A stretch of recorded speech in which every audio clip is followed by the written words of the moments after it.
Roquete Pinto FM. Música, notícia e cultura.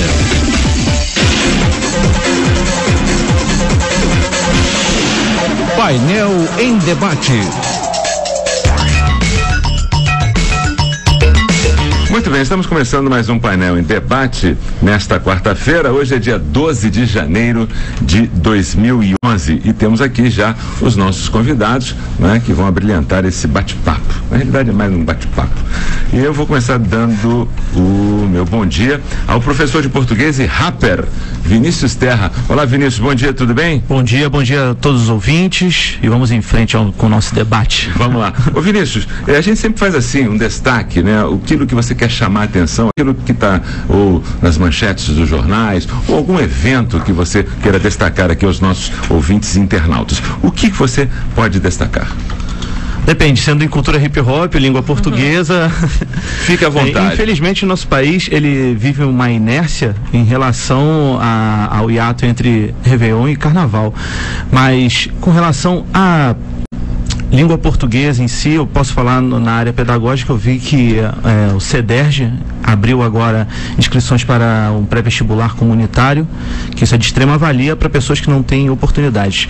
Com relação à cultura hip hop, no geral, eu fico muito feliz pelo crescimento de eventos, tanto no Brasil e em específico no Rio de Janeiro, né?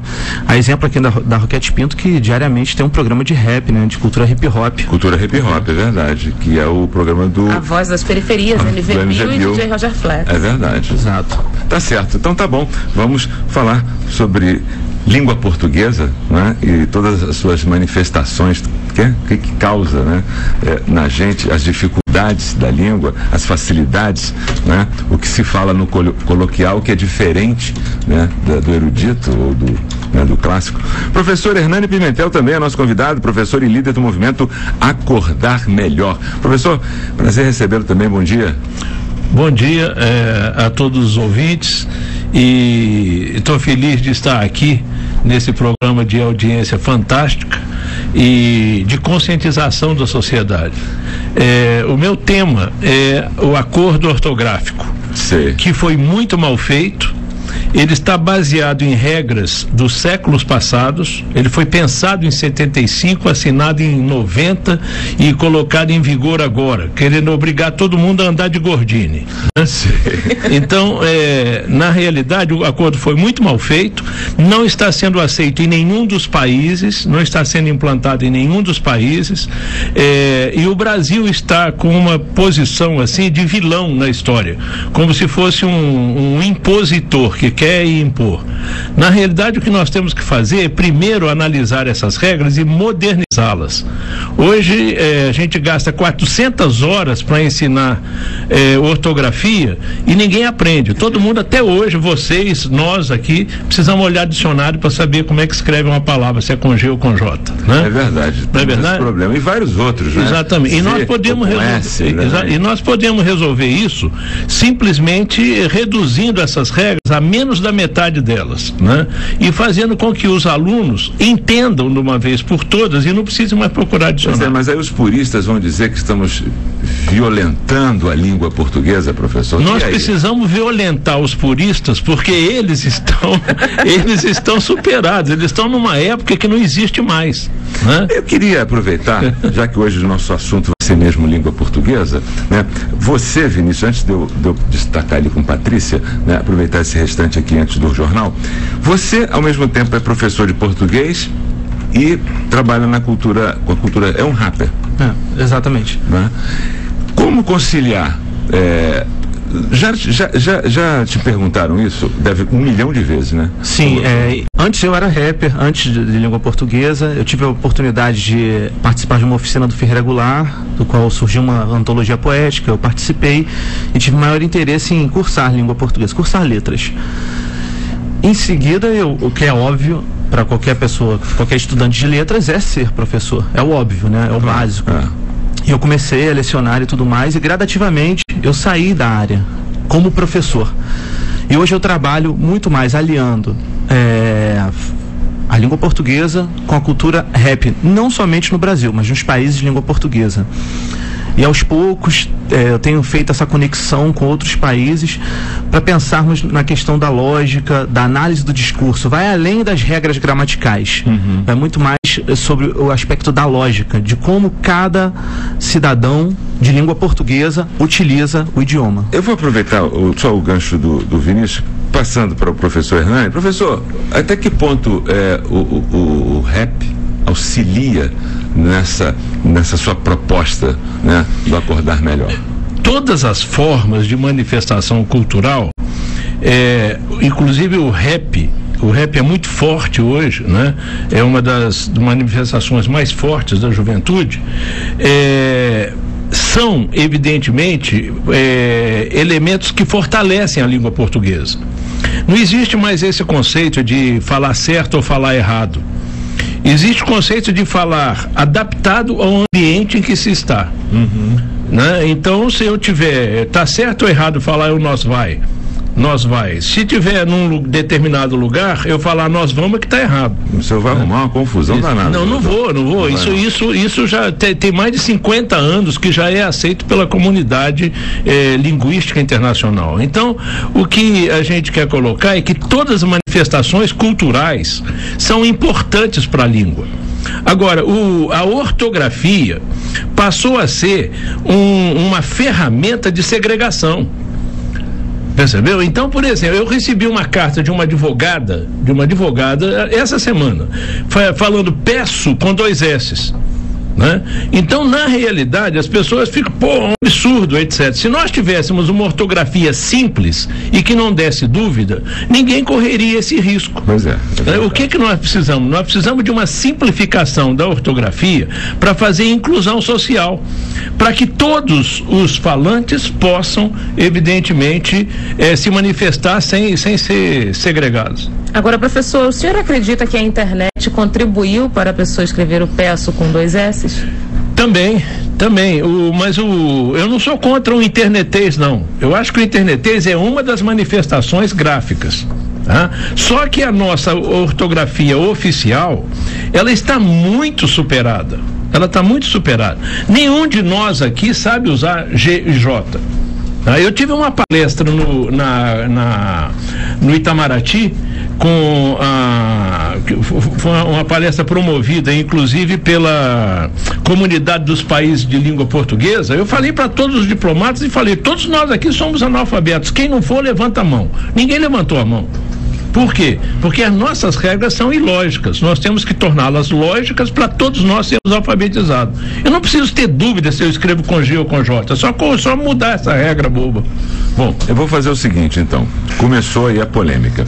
E há uma grande diferença, até aproveitando aqui a participação da Lúcia, viu, Vinícius, viu, professor? Sim. A Lúcia de Copacabana, ela diz o seguinte: há uma grande diferença entre o português escrito e o falado.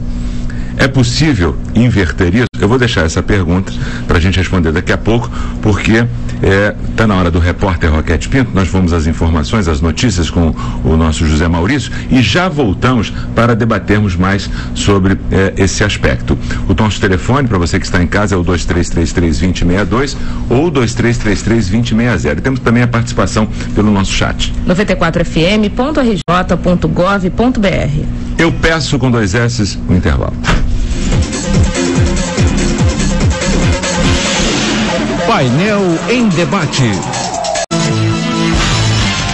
Roquete Pinto, 94,1 FM. Aqui você não se perde da notícia. Painel em debate. Muito bem, já estamos de volta ao nosso debate e eu deixei uma pergunta no ar para o Vinícius Terra, professor de português, assim como o professor Hernani Pimentel. A Lúcia de Copacabana, há uma grande diferença entre o português escrito e o falado. É possível inverter isso? Foi a pergunta que ela deixou, professores. Bom, eu escrevi um poema que começa assim: moço, tô para te falar sabendo que não adianta. Mas se todos nós falássemos sabendo que não adianta, até ia adiantar. E moço, eu escrevi com acento circunflexo, que não tem. Tô para te falar, escrevi com TI, né? E falar sem o R e com acento no ar. O que significa o seguinte: a língua falada, ela é muito mais espontânea que a escrita. Então, tem que existir uma forma padrão da língua escrita para que todos os países possam se entender com facilidade. Se cada um for escrever do jeito que quiser, depois a gente não se entende. Agora, o artista e o falante pode usar o que ele quiser. Ele tem o que se chama licença poética. Tá certo? Então, vamos dizer, a língua falada e a língua escrita nunca serão iguais, porque a língua escrita é mais artificial. Mas podem ser mais próximas. Podem ser muito mais próximos. Então, uma coisa que se tem que fazer é simplificar a maneira de escrever oficial. Tá? Porque o povo já faz do jeito que ele quer. E tá certo. E a língua é viva, não adianta. É um jargão mesmo. Um bebê não nasce escrevendo. A fala sempre vem antes da escrita, sempre não adianta, né? As pessoas tentam se policiar ao máximo, né? Com essa questão, né? Dúbia entre fala e escrita. Olha, o Osmar pede para você responder essa pergunta, Vinícius. O rap começou nos Estados Unidos e depois se estendeu para o mundo, diz ele, mundo latino, como uma afirmação de dialetos próprios, coisa que não temos. Aqui usamos gírias, é diferente. Como você consegue fazer essa transformação? Não existe um dialeto, por exemplo, nos Estados Unidos onde nasceu o hip hop. E sim as gírias que fizeram a composição da construção poética do rap. Nos outros países, inclusive de língua portuguesa, nós temos o crioulo, que é um tipo de dialeto que os rappers de língua portuguesa utilizam muito, mas são os rappers da África lusófona. No Brasil, sim, a gíria também é utilizada, mas a gíria, ela não é uma regra dentro do rap. Ela faz parte. Não obrigatoriamente. Não, porque o rap, a sigla quer dizer ritmo e poesia. Mas esse ritmo e poesia não que seja a poesia em si, como nós conhecemos nos padrões que ela existe, mas seria uma poesia da rua. Então, seria uma poesia da rua, ela deve refletir a rua. Aquela realidade daquele rapper, daquele local, daquela região. Então, no Brasil em si, existe também muito essa coisa de que é uma cultura norte-americana que veio para o Brasil, mas o rock também foi. E o reggae veio da onde? E o blues, né? Cada estilo musical veio de uma região. Até o tango a gente utiliza, poxa. O tango argentino. Pois é, né? O reggae jamaicano, como eu disse. Enfim. E eu acredito que o rap no Brasil, ele tomou uma outra característica. Por exemplo, ontem eu estava assistindo um show do primeiro MC que existiu nos anos 70, Melle Mel. O discurso dele não tem nada a ver com a realidade brasileira. Hoje já tem identidade o nosso... Pois é, não, desde sempre, desde Gabriel Pensador, Racionais MCs, tá aí, e DJ1, os discursos são muito próximos, mas é adequado à realidade brasileira. Agora,